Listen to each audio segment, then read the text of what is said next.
Okay, hi everyone. I'm Jo Jones from Pinion Advisory, and I'd like to welcome you all to today's Livestock Advisor Updates webinar. Today's webinar is presented by Ashley Herbert. Ashley is a farm management consultant with over 25 years experience providing consulting services to farm businesses in the medium to high rainfall region of Western Australia. He's a partner in the consulting firm Agrarian Management. Today's topic for the webinar is about feed budgeting for sheep. So completing a feed budget can be a really daunting task, and often advisors are asked to support their clients to go through the process of creating a feed budget and then how to implement those strategies on farm. In seasons when there are feed supply challenges, knowledge of the available tools helps to make informed decisions and also to implement appropriate management options.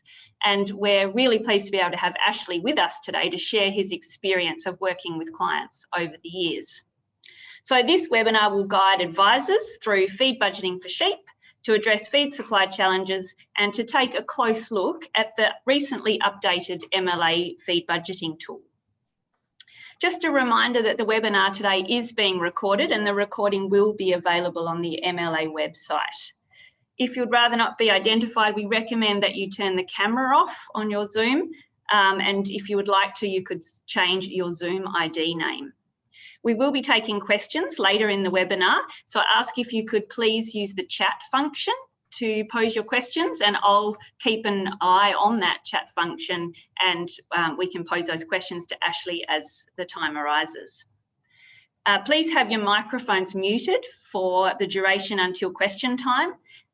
And I would like to capture some data just before we kick the webinar off. This data helps us to plan future webinars, and as we're in the planning stage for 2021 webinars, it will be really great to receive some feedback from today's webinar. So I'm going to launch two polls, one now and one at the completion of the webinar. So I'm just launching the first poll. If you wouldn't mind, please participating in the questions that are on your screen. There's 3 questions there, just to help us get a snapshot of who's joining us today and where from and how much experience they have in the livestock industry. So I'll just give that a short time for people to participate in those polls.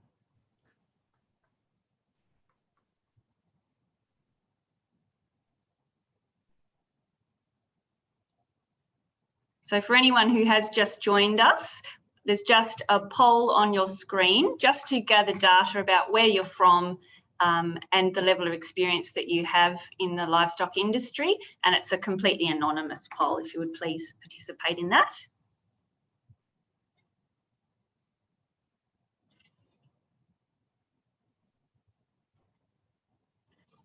And at the completion of the webinar, I'll just launch another very short poll to gather your feedback about your perceptions of today's webinar.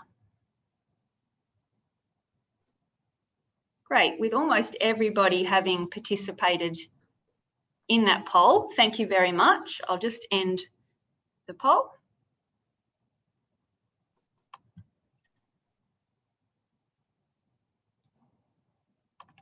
Okay, with the housekeeping out of the way, I'd like to hand over to Ashley. So Ashley, feel free to take control of the screen, and we look forward to hearing information about feed budgeting. Thank you, Jo. Good afternoon, everybody. As Jo said, I'm a farm management consultant in Western Australia.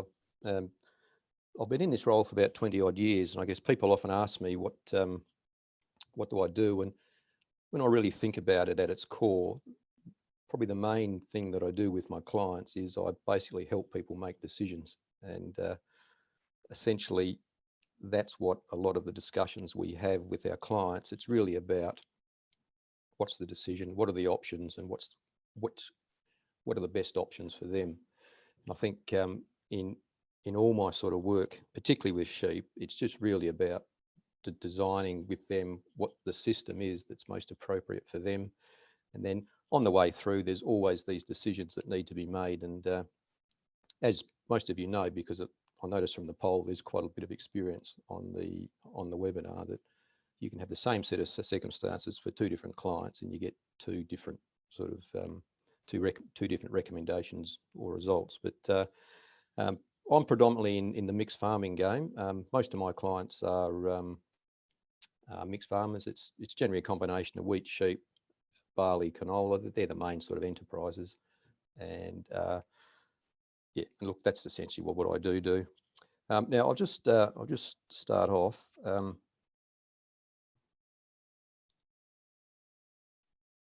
Got the right screen. That's a good start. Look, what I'm going to deliver today is basically a paper I delivered at the Western Australian Livestock Advisor updates that we had back in October of this year. And essentially what I'm sort of looking at is sort of a high level approach to feed budgeting. And my general focus is at the systems level, saying, well, the main aim of a livestock enterprise is to make some judgment as to how much feed we can produce, and then how do we assess what that might be, and then how do we assess what's an appropriate number of animals to run on our farm to make best use of that. Because ultimately livestock people, they're in the business of growing dry matter, and the reality of that is the only way to really get real value from selling dry matter is to put it through an animal to produce products that someone's going to buy, and that's predominantly wool and meat. So I guess my presentation is it's got a very Western Australian sort of focus to it, and I'll just take you through, I guess, how I see the Western Australian system, and then some of the key decisions we sort of deal with on a regular basis with helping people achieve probably the optimum result for them in any given season. So I thought I'll just start by, if I can, oh, hang on. My mistake. Here we go. I thought I'd just give you a quick overview as to the Western Australian situation. Now on your screen is you'll see a map that sort of really shows the density of sheep in Western Australia from the low rainfall eastern wheat belt right through to the high rainfall, medium to high rainfall grazing areas. And you see there's pretty much sheep scattered all through the wheat belt. And contrary to what the popular sort of myths are that sheep have left the wheat belt and it's all cropping, there's clearly sheep out there. This is data from a survey that DPIRD did using Bureau of Stats sort of information. So these are the shire boundaries, and it just shows that there's decent numbers of sheep all through. Just a bit of contexting. This eastern fringe of the wheat belt, that's sort of below 300 mil rainfall. The 325 isohyet comes through something like that. Okay, so that's very low rainfall. The medium rainfall is something like 400 mils. Sorry, keep doing that. To 325. And then most of the sheep, as you'll see, are in the plus 400 millimetres of annual rainfall in this area. Beef tends to be concentrated in this sort of area down in the southwest of the state. There are sheep in that area. And I suggest there's a few more than that survey sort of indicates, but it's predominantly a beef area. And the other aspect of Western Australian sheep is that they're a merino dominant industry. Something like 93% of the merino of the ewes are merinos, and basically 2/3 are joined to a merino and 1/3 goes to a terminal sire. And the other breeds make up a very small proportion. And so effectively, when we talk sheep in Western Australia, it's generally all about merinos. And just at my level, from an enterprise profitability level, we don't see any real difference between people that have terminal sires and people that have merino to merino. So certainly in my experience, there isn't any real fundamental difference in terms of which farmers need to choose to make money. It generally comes back to themselves as to what motivates them, where their expertise is, whether they have terminal sires or not. There's certain areas that lend themselves to more of one than the other, but in broad sort of consideration, there's no driving reason why one person should have one thing other than what they really want to do. And look, I think it's important to look at where we are in the cycle of sheep profitability at the moment, because this is sort of going to be part of my sort of message today, is that sheep make a lot of money at the moment, and they've come from a very low base in the 1990s. And I suspect this is 1990. This is, sorry, I should have said, this is gross margin for DSE going back to 1984 for clients in the Kojonup area, which is in a 500mm annual rainfall. And I've had a go at correcting it for CPI to put it in real terms. So as we all know, sheep are making a lot of money, and it's quite considerable. Now, for us, we've had a bit of a tough season this year. Low rainfall, high feeding costs, the wool prices come off significantly. And I'm sort of thinking the margin for 2020 is going to be in that $40 to $45 a DSE. So it's come off a little bit, but there's still good money there.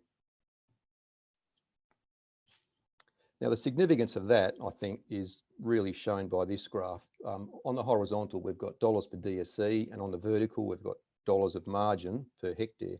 And what we see, when the margins per DSE are low, the difference between businesses is equally low. But at the moment, we've got a very high margin per DSE, and there's some producers are generating huge returns on a per hectare basis, and some producers aren't doing so well. So the key is, when the money's there, there's every reason why we should be really going hard to capitalise on the opportunity of making money while it's there, because every year we're not running the number of sheep we can. It's lost opportunity that we never get back. And the inclination for people is generally when things are good, they like to put their feet up and coast a bit. But unfortunately, we're losing opportunity for every year that we're not running as many sheep as we possible, as is reasonably possible. Now, look, farming's a commodity business. We're producing products that are generic. The buyers are buying them. They're pretty much driven by price. And the beauty of all that is that it's a relatively simple business model. We just got to produce as much as we possibly can, as cheaply as possibly can. So it's volume for a low cost. And in a commodity business, and I think it's important to remember this with sheep, is that the overall production sets our potential income. If we've got 10,000 sheep, that's as much money as we can produce. If we've got 5,000 sheep, that's as much money as we can produce. And it's the costs that we engage or employ to generate that production is really driving how much profitability that we end up with. So operating efficiency, cost efficiency is a real driver of profitability. And with sheep particularly, stocking rate's the primary driver of production and income. So the number of sheep we can run per hectare really sets the upside potential for how much money we can make. If we're selling 5 lambs and 55 kilos of wool, that's telling us what the potential income is, and it's the costs that we used engaged in that drives our profitability. So if we spend a lot of money doing it, our margin's low. If we can do it very cheaply, our margin's quite high. And I think I'll explain about this more when we start talking about stocking rate in more detail. Now, in any grazing enterprise, the money's made by growing meat and wool on the green feed. And that's simply because it's extremely cheap. It's the cheapest source of energy we've got. Now, in this table, we've got the cost in dollars per tonne of dry matter for pasture and some grains and some hay. And I've converted that to cents per megajoule, because really what we're on about is producing energy for animals to eat so they can produce something. The difference between pasture and grains and even hay is quite marked. 0.1 to 0.2 cents a megajoule compared to, say, 3 cents a megajoule for lupins. And even cheap hay is still relatively expensive compared to pasture. So this sort of sets the context that making money from a grazing enterprise, it's all about producing as much pasture as we can, but then having some animals to eat it that we can then sell to make the money.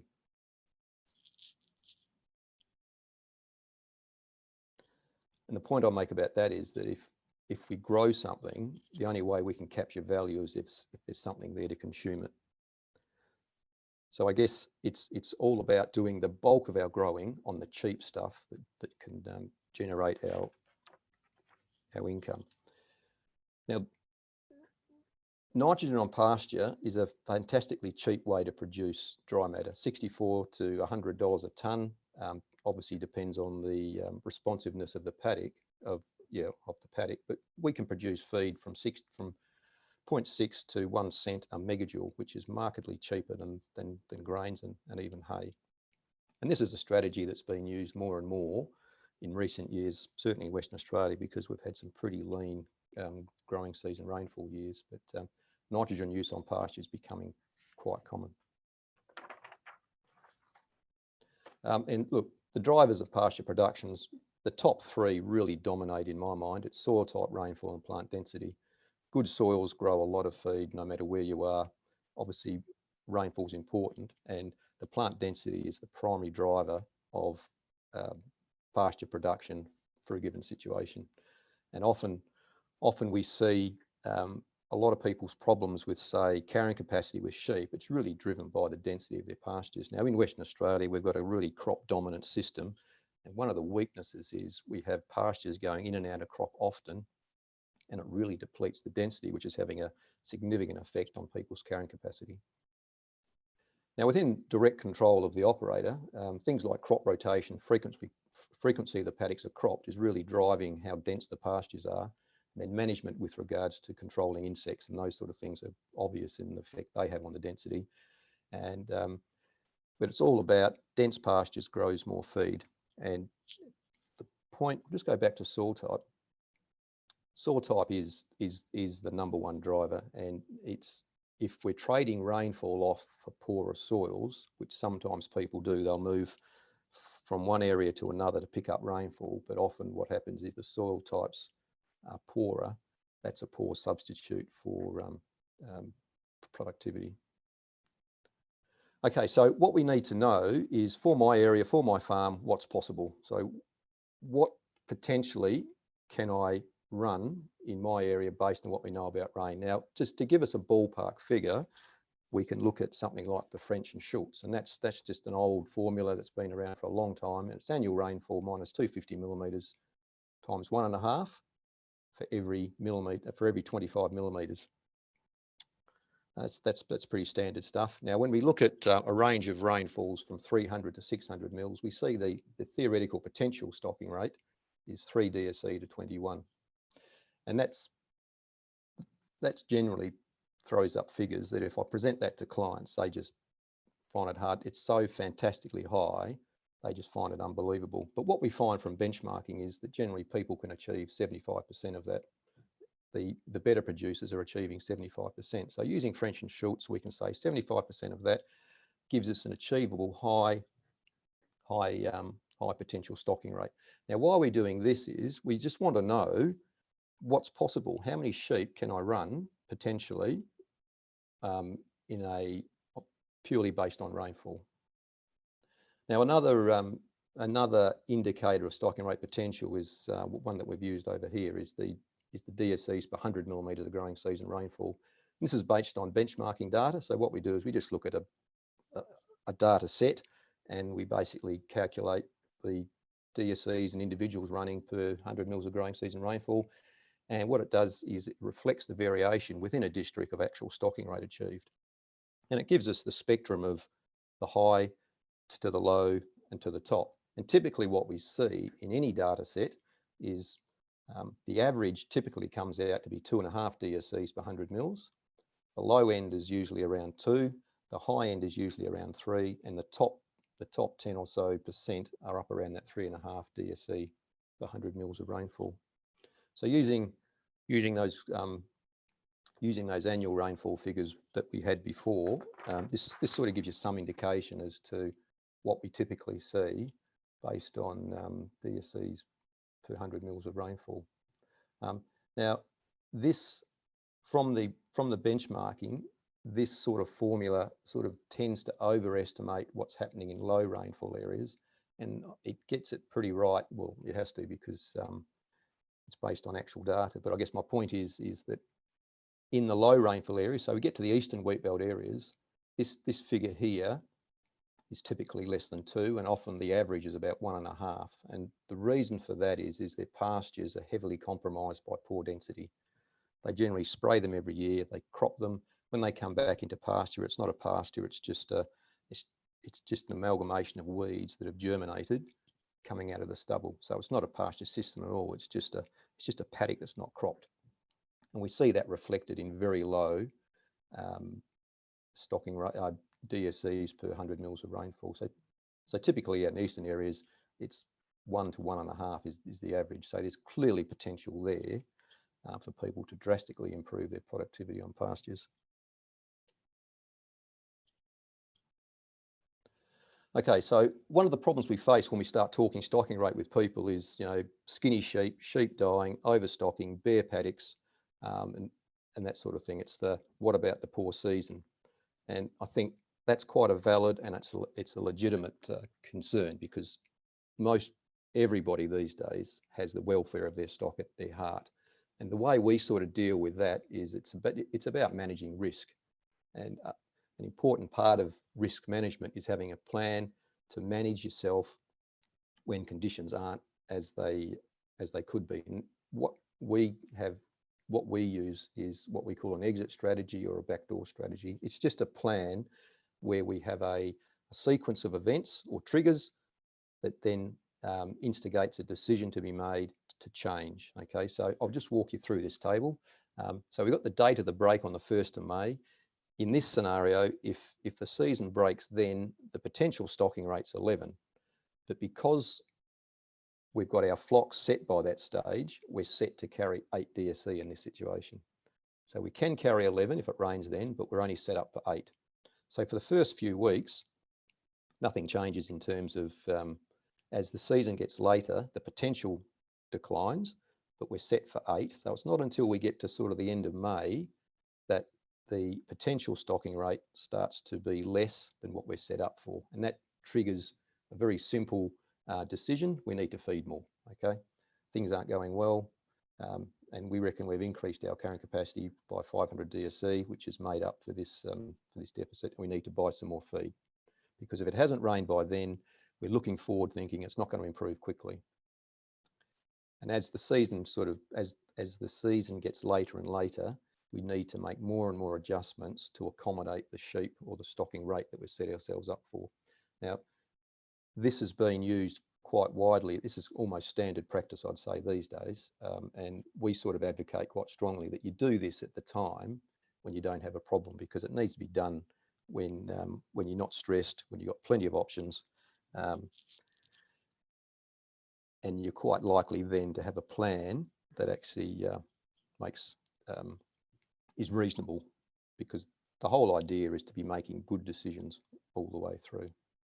So the tactics we use are usually broken up into two categories: tactics that increase carrying capacity and tactics that can reduce feed demand. And you can see clearly there's a lot of things we can do that can increase carrying capacity, and of which one of them is applying nitrogen to pastures. But increasing supplementary feeding, that is it's done every year to varying degrees. And in poor years, we do a lot of it. And in good years, we do a lot less. Typically, another thing we do is modify the crop program. And often in late break years, canola is one of the crops that we sort of drop out, because they tend to do quite badly in late breaks. If you've got canola going onto pasture, that tends not to germinate very well in a late break. So they're the crops that we drop out to increase the pasture area. And of course, selling dry stock, adjusting off farm, and bringing sales forward. What I'll talk later on is a key to the Western Australian system is sort of managing time of lambing, because of our annual system. Time of lambing has a huge effect on the sort of system that we run. Joe, I might just pause if anyone has any questions to this point. I'm quite happy to take a couple of questions if there are any.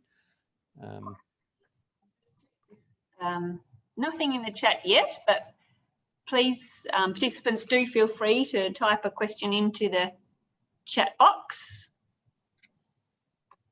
Okay, we'll press on. Thank you. Thanks, Ashley. Okay, look, variation's normal in farming. This is the rainfall figures for a client in Broome Hill, which is in the 450 mil rainfall south of Perth. It's a typical wheat sheep sort of area. And this is the growing season rainfall going back 20 years. And we can see it ranges from over 400 and something mils down to 170 mils at the worst of it. So, but the average is 300, but it rarely comes close to 300.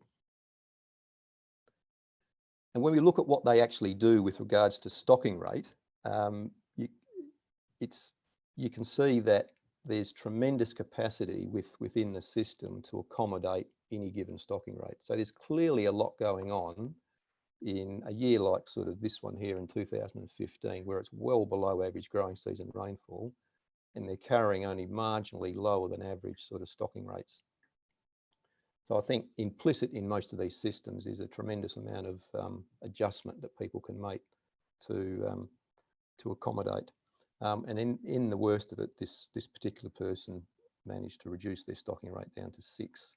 But most of the time, they're managing to get by without modifying stocking rate too much. Incidentally, the theoretical achievable stocking rate for that period over 20 years is 8.3, and they were averaging 7.9. So these are one of the better producers, I guess, for that region. Ashley, there has a question been posed now, and it's Jeff is asking, how beneficial is grazing wheat and canola to maintaining or increasing stocking rate? Look, that's an excellent question, because it comes back to the reasons as to why you're doing it. And I guess it's a bit like putting nitrogen on pasture. Because you're spending money to do it, you need to make money from it. So if it's helping you run more sheep in any given situation, then it's a good thing. So for example, on the screen here, in 2015, anything that would allow you to maintain a higher stocking rate, and grazing crops is part of that. Now, grazing crops makes money as long as it's helping you carry more sheep or retain numbers where you might ordinarily drop them off. If it's recreational in the fact that it's not having any tangible effect on stocking rate, carrying capacity, and that sort of thing, then it's recreational. So was that the general gist of the question? Have I got that right? I believe so, Ashley. Thank you. Thank you.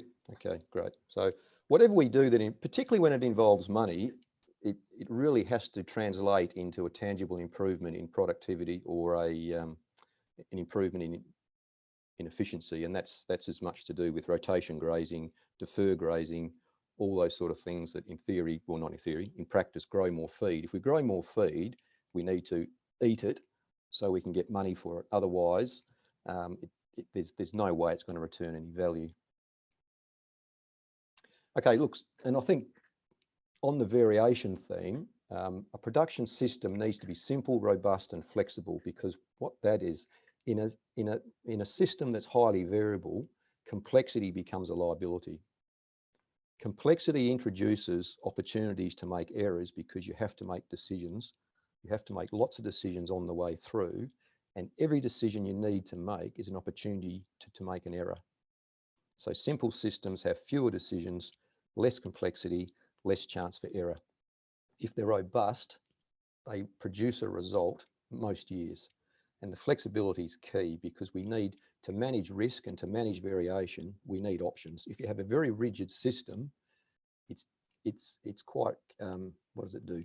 It leaves you open to risk, because there's nothing you can do when things change. And I'll be talking about a good example of that we see frequently here in Western Australia, and it's to do with time of lambing. Okay, so we've established ways to get a ballpark figure for our stocking rate. Another consideration that goes to identifying what our stocking rate will be the numbers of animals that we can carry through our dry phase. Okay, so it's being able to carry sheep from one green phase to the next green phase is a driver of what the potential winter stocking rate can be.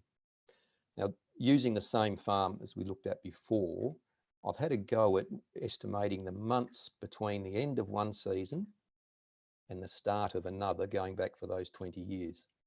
And clearly, the length of the dry phase varies tremendously from 4 months at best to 9 months at worst. And that's a long time to have sheep on dry feed. And you can imagine in this long phase here, there's periods when there's just absolutely very little, if nothing, on the farm in terms of dry matter.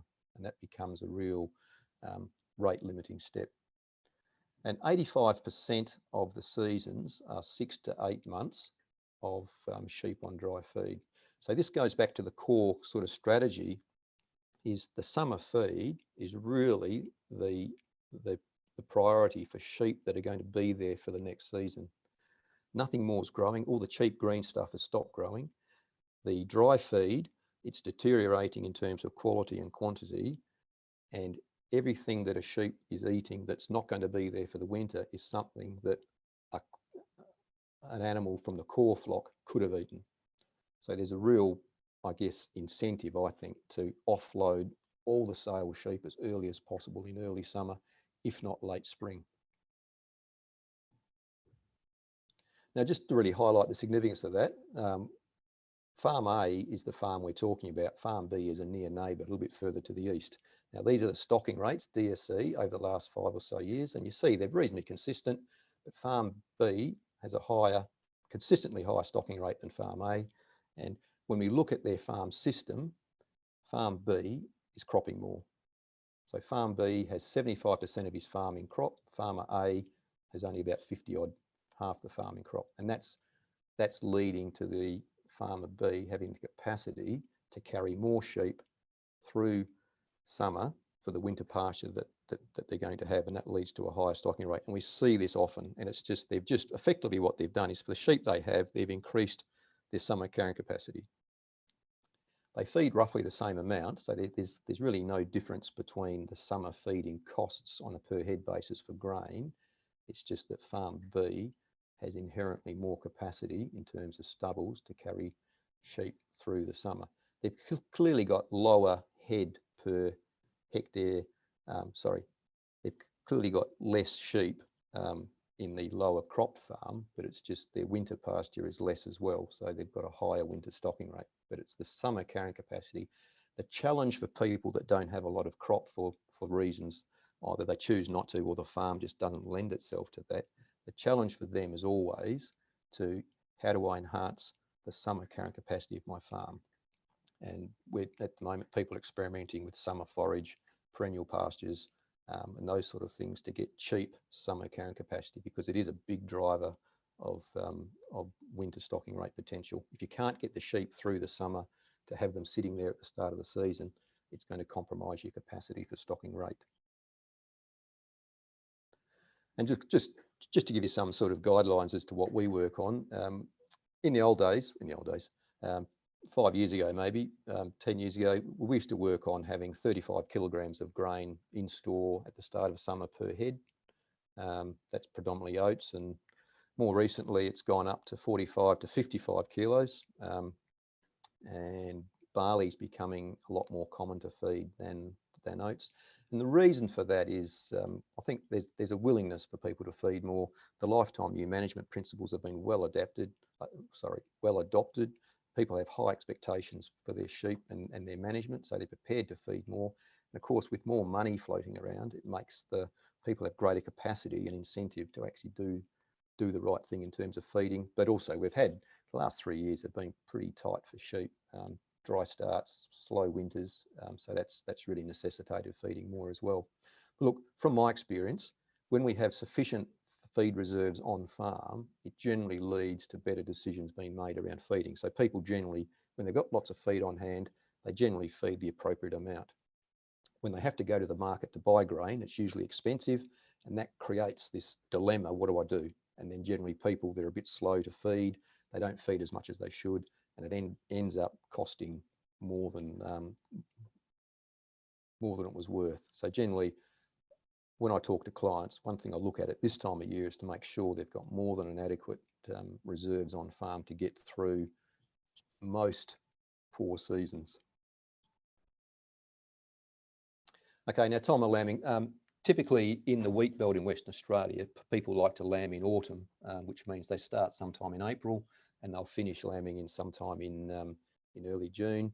They do that for a whole range of reasons, but one of the main reasons is historically big lambs have survived summer more reliably, and also big lambs at the end of spring bring better prices than small lambs. So it's generally driven by the size of it's driven by the lamb sort of issue.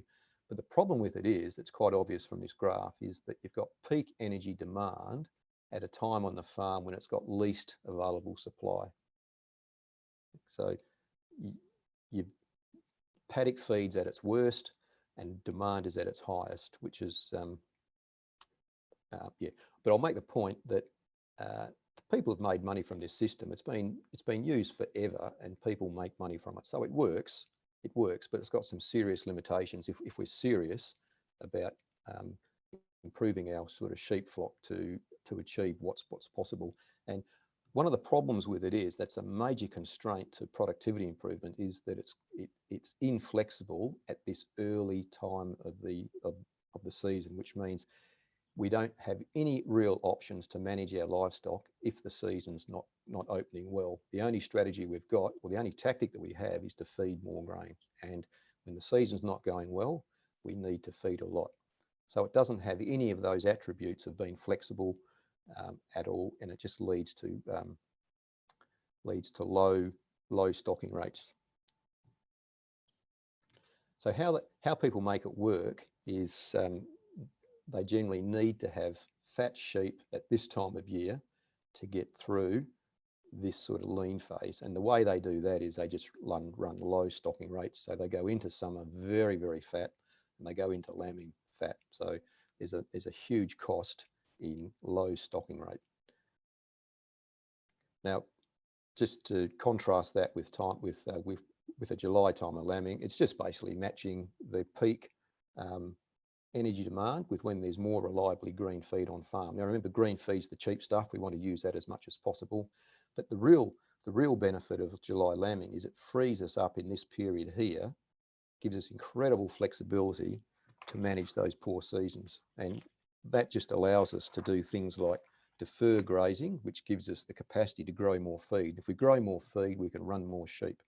That's it. And we see tremendous productivity gains when people change their time of lambing from April to July. And the other thing that is it's really working with the natural breeding cycle of the merino ewe, which means instead of having a 7 or 8 week lambing phase, we can reduce it to 5 weeks, just because we're in the peak natural estrus period when we're joining with rams. But the key to it is it helps us manage our poor season risk, but it also gives us tremendous capacity to manage our pastures, to grow more feed, so then we can run more sheep, so then we can make more money. And we can't really have significant productivity gains unless we change time of lambing. And one attribute, this is historical pasture growth rate information for Kojonup, and it just shows that in the middle of the year, it's when there's always green feed. It's consistently green. It's just some years are worse than others, but it's consistently green in that July period. Whereas if we go back to the autumn, it's highly variable, and you just can't rely on that to deliver that cheap dry feed.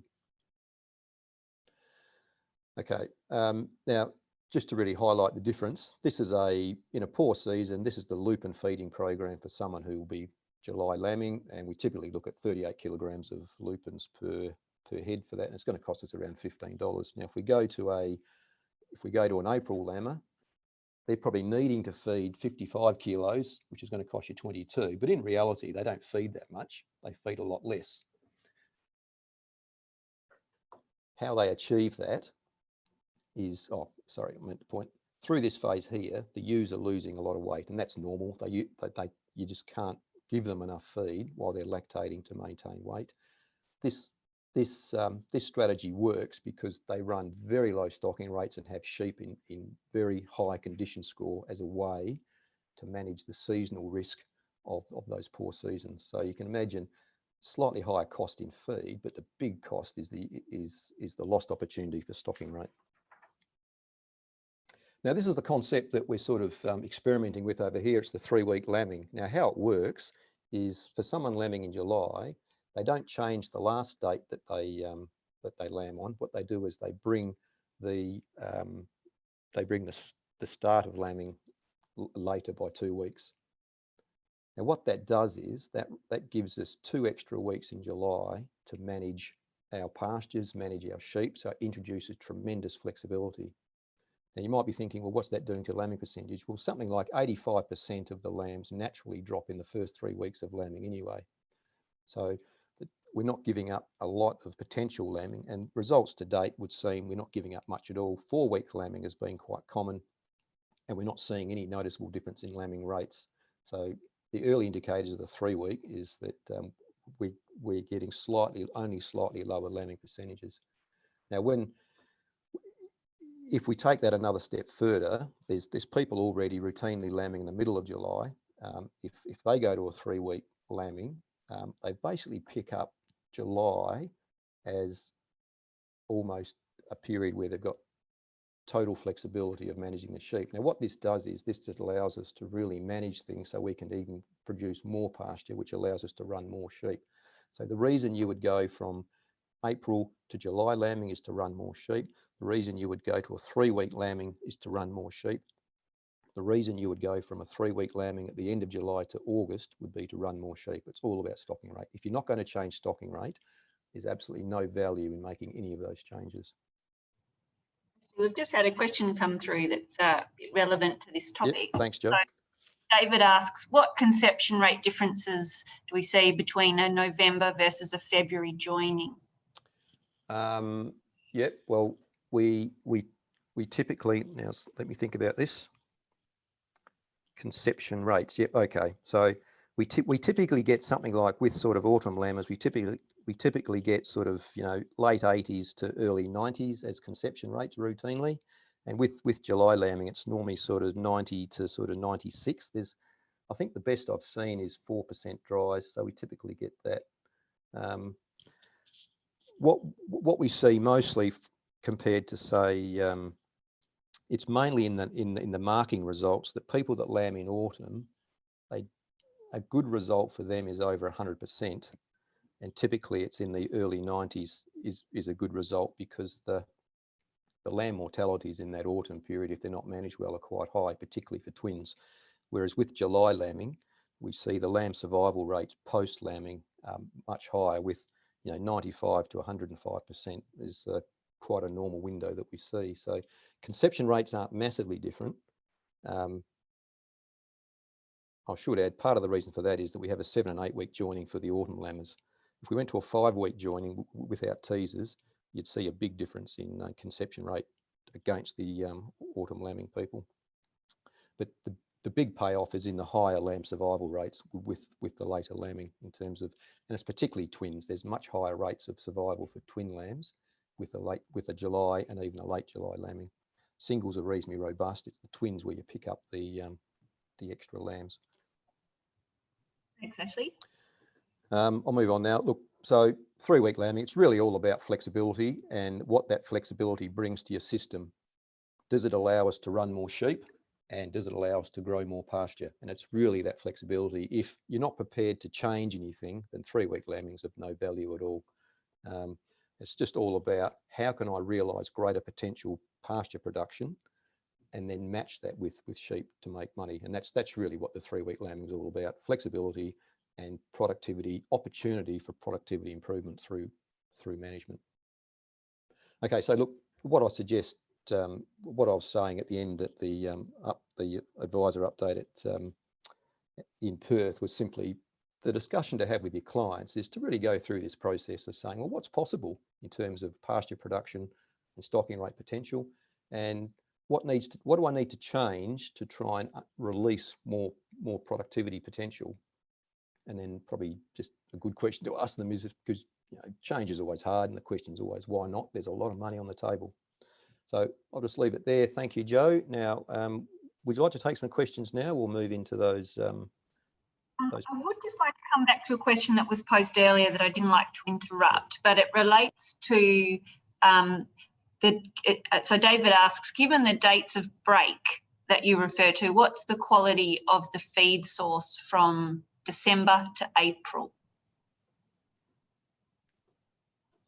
December to April, quality of feed source. Okay, right. So typically our spring finishes sort of October and feed quality is sort of moderate. So I think as a grab sample, the pasture might be sort of 9.5 megajoules maybe, depending on what it is, of course. And then it's a gradual decline.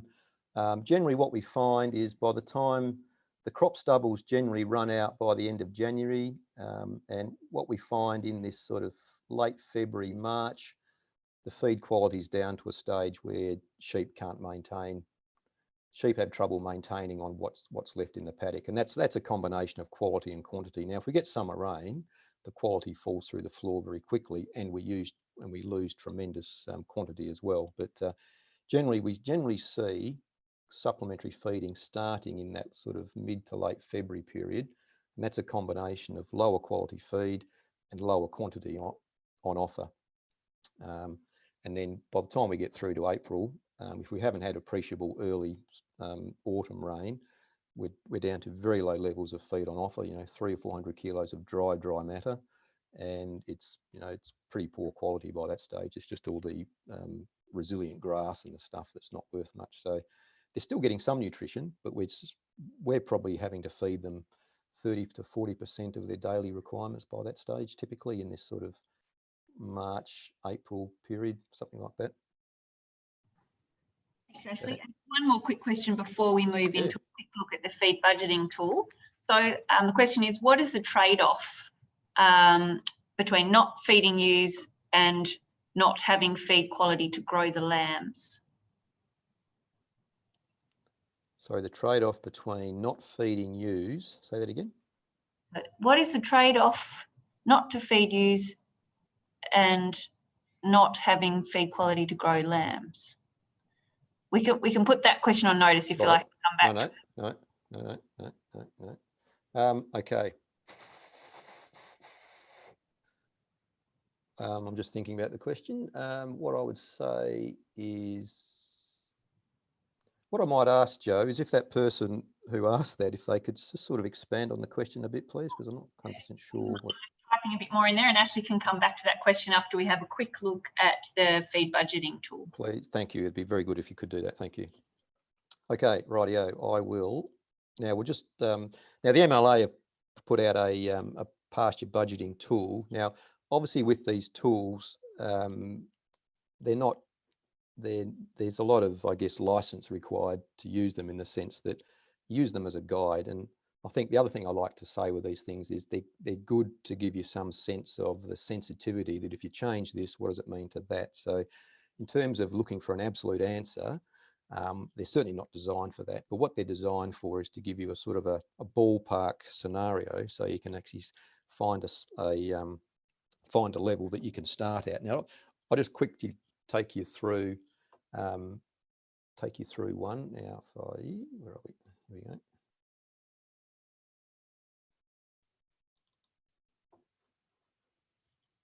Here we are. Okay. Now, I presume, Joe, they'll get sent the link as to where they can find this. Absolutely, we'll send that out with the recording. Okay. So it basically comes up like that. There's a lot of stuff that you can read that tells you what's going on, but we'll just go straight into the table. And one thing we might want to know is how many stock can I run in a paddock? Okay. So if we just say we've got 1 hectare, we've got 400 kilos of food, we've chosen, so I'll just say hectare because it just keeps the numbers small. 400 hectares is the opening food in the paddock. It's green, it's reasonably high quality because it's early in the season. There's always the wastage of pasture production or growth from trampling. So we put a figure in there, and I think the range is 15 to 40%. Yeah, and I routinely use 20 because I think from my younger days that's what I was told it was. But and typically for us in that sort of June period, its growth rates are typically 15 kilos of dry matter per hectare per day. Now I can change that to whatever I like, but I'll just stick with 15. And over the course of a month, I want I want the paddock to grow to 500 because we obviously want things to keep going. So what I want to know is how many sheep can I run in that paddock? And we're choosing ewes. They're sort of medium size. They are around day 100 of pregnancy, and it's a single mob. So what they're saying is they're going to eat 1.3. They need 11 megajoules of energy, and it's got a funny thing like this, which don't ask me why, but that's what you have to do. Anyway, so it tells me to put to put ewes into a paddock of 400 FU, to have them come out at the end of the month and it's grown by 100 kilos. I can run 7.7 ewes to the hectare in that paddock. Okay, so that gives you some sense as to what's possible. And I think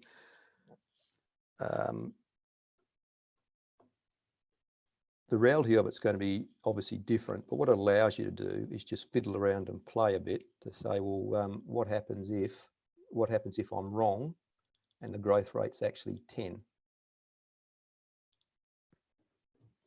The carrying capacity drops to 4.4.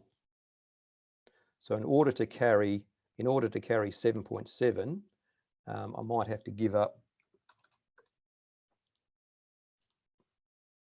Yeah. So even if I'm happy to maintain the pasture at 400, I still can't run 7.7 at a lower growth rate. So what this allows you to do is just have a look and see what sort of numbers are possible at what sort of growth rate, and then we can sort of make adjustments on numbers, and we can do that over any scale you like. If we change that to 100 hectares, if you've got 100 hectares of pasture, it tells you it's obviously 660. That's the size for that paddock. So it allows you to work through to give yourself a ballpark starting point of stock numbers for pasture growth, and allows you to fiddle with pasture growth rates. So if I change that back to 15, and if I change this to twins, we can go to on a paddock of,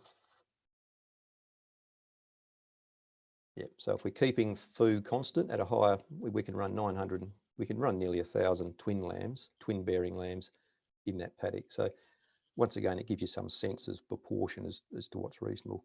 Now, I guess what it's not telling you is whether you should do that or not. And I'd be thinking, I just can't imagine if you've got 400 kilos of FU that a twin bearing ewe is going to physically be able to get hold of 1.3. So I think you've got to be conscious of the practical limitations of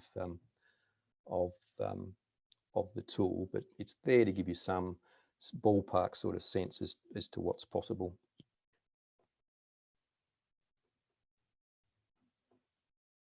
What was I going to do here?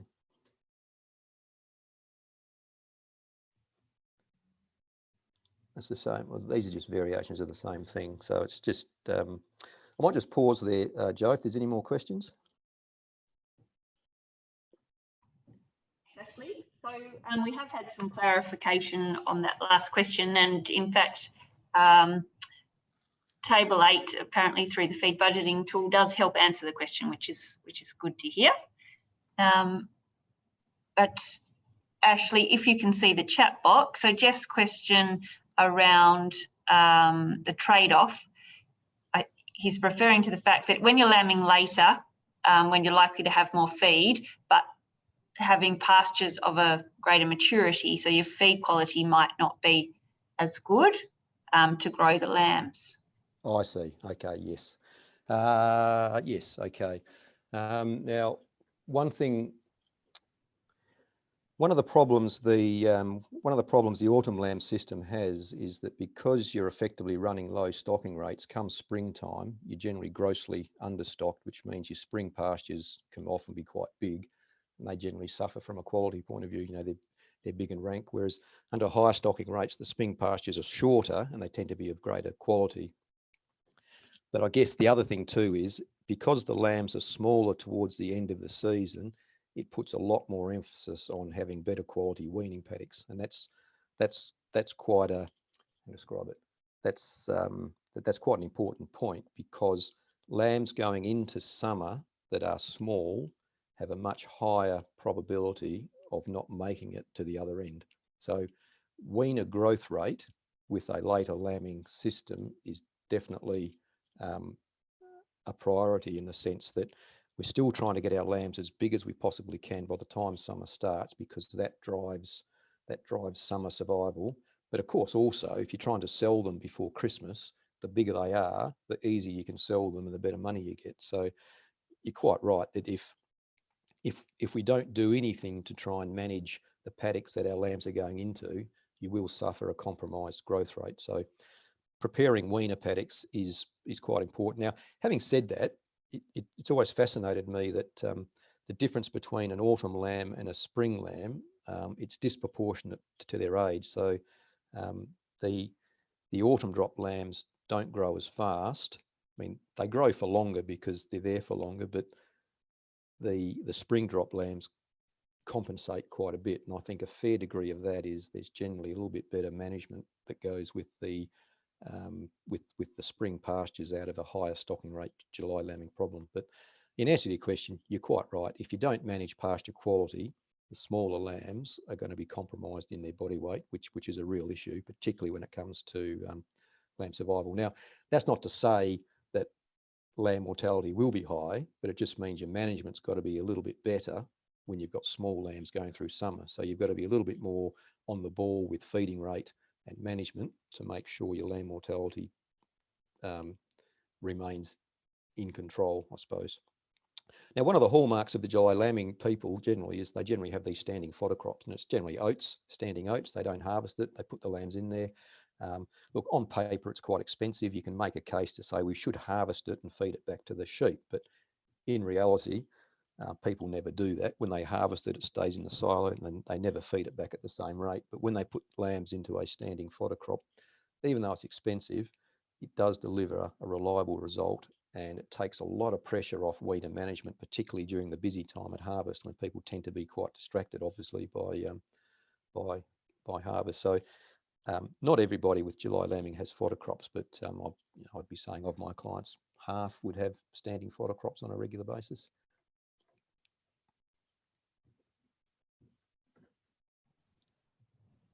Actually, there's not been any more questions come into the chat box just at the moment. Okay. Okay, well, if everyone's happy then. Look, I'll probably, Joe, I will say, look, I've put my contact details there. I'm more than happy to, I can get back to the right screen. Be more than happy to answer anyone's questions by email or phone call if there's any sort of follow-up questions. Thank you. While Ashley's just bringing up that last slide, Ashley, thank you very much for sharing your experience with us today. And I certainly take away from your presentation that planning is crucial and if possible, to make those plans in a time where you're not stressed and you've got the options in front of you. So thanks very much for sharing your wisdom. I will just launch the final poll. If people could please participate in that to allow us to monitor your feelings about today's webinar and help us to plan future webinars for 2021. So 3 anonymous questions there. They'll just take a second or two to complete if the attendees online wouldn't mind participating on those. It would be greatly appreciated. And while that's occurring, I will send out the link to the MLA revised feed calculator with the recording within the next day or so. So thank you very much for your attention today. A sincere thanks to Ashley for sharing his experience, and I look forward to welcoming everyone back for the new season of Livestock Advisor Updates webinars in about March 2021. So thank you very much. Thank you, Joe.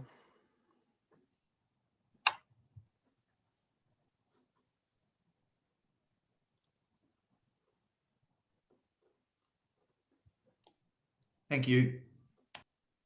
Thanks, everyone.